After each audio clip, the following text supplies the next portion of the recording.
Leyenda de Airete, la indecita. Adaptado por Yalí. Allí donde el río da una vuelta y los ceibos echan sus flores más rojas que el fuego, vivía en su choza 9 indiecitas hermanas. De las 9 indiecitas, 8 tenían nombre de flor. Pero la última, la pequeñita, se llamaba Airete, que quiere decir, en la lengua de los guaraníes, miel de abeja. A la mañana, muy temprano, cuando el sol despertaba a las campanillas silvestres, las indiecitas también se despertaban. Sí, se despertaban y se levantaban, todas, menos Airete. Airete dormía mientras sus hermanas molían el maíz en el mortero.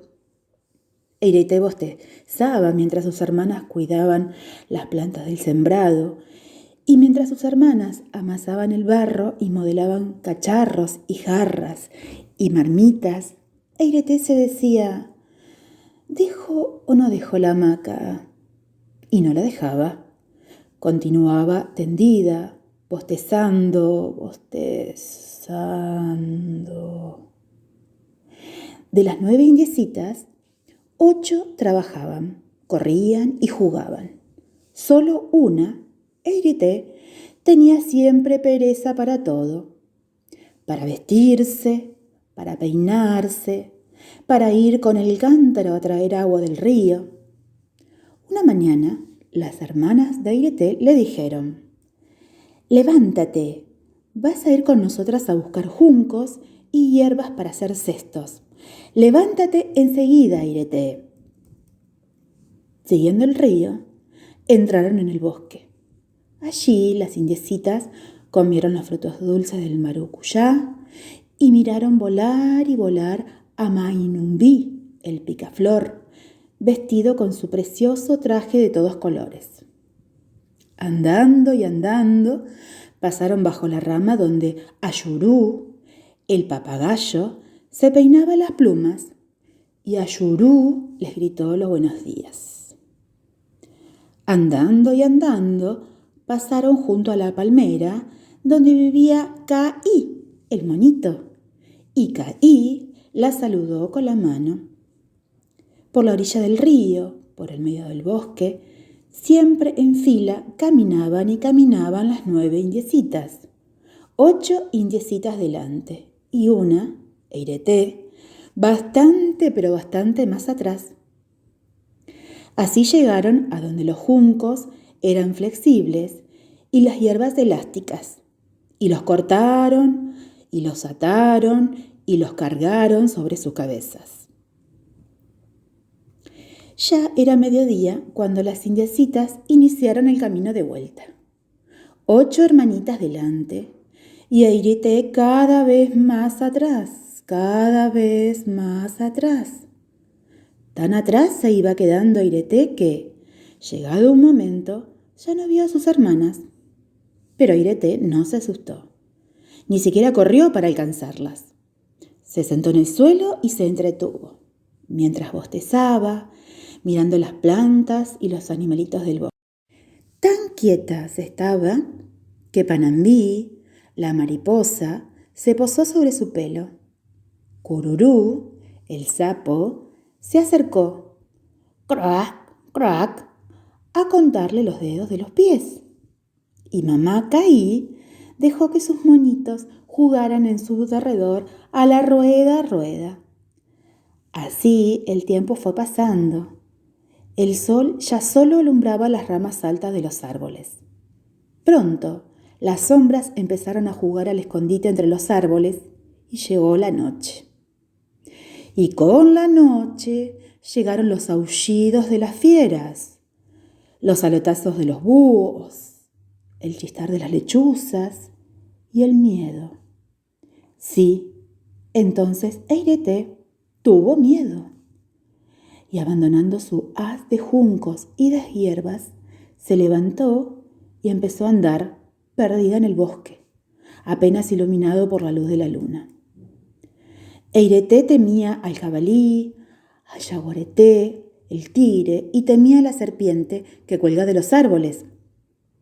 Pero Irete no conocía el camino para volver a su choza, y andando al azar, mientras brillaban entre las ramas fosforescentes ojos desconocidas, mientras oía cuchicheos extraños, así anduvo y anduvo la indiecita hasta que tropezó con una choza perdida en el medio del bosque.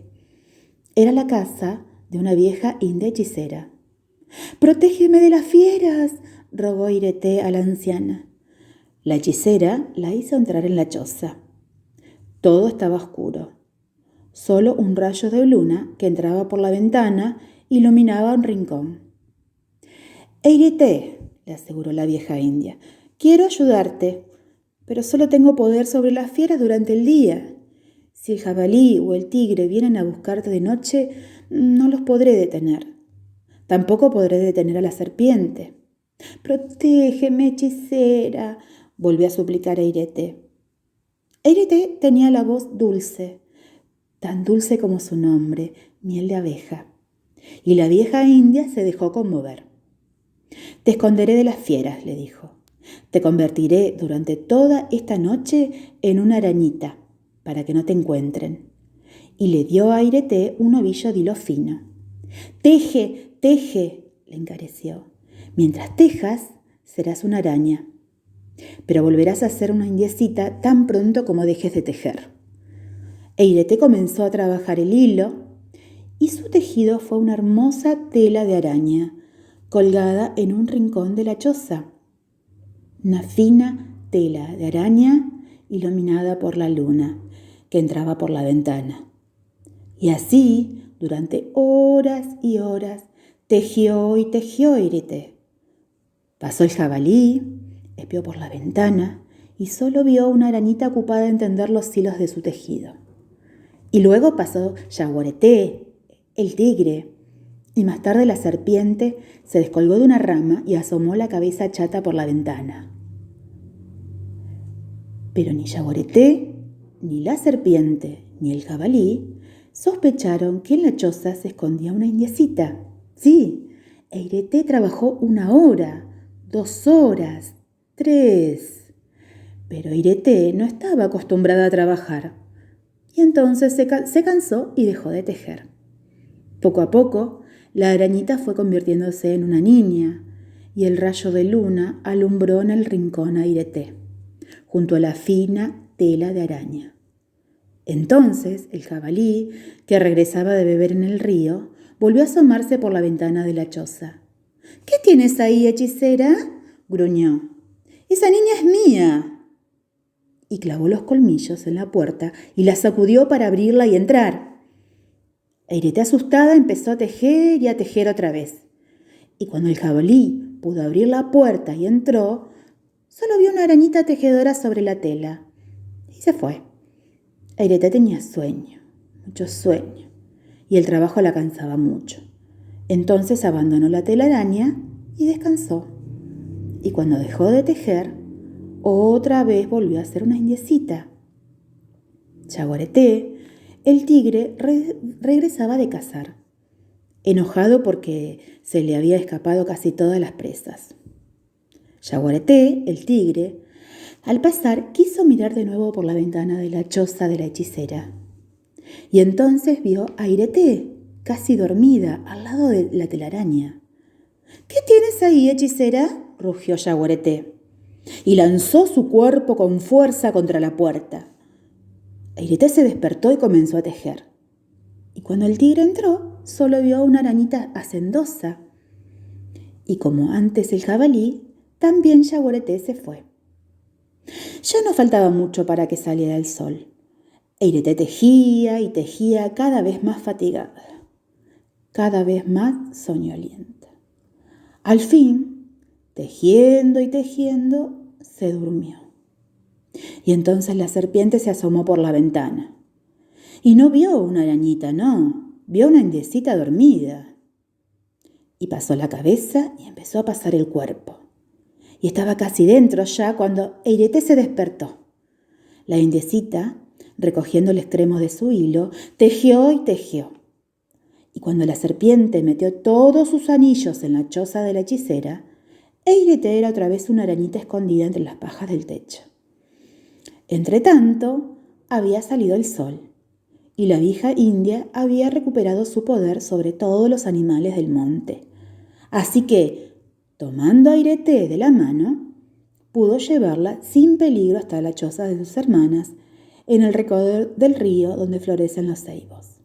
Eirete nunca volvió en adelante a convertirse en arañita, aunque siguió tejiendo y tejiendo de la mañana a la noche, un día y otro día, y enseñó a tejer a sus hermanas ese hermoso tejido, hasta entonces desconocido, que parece formado por muchas telas de arañas.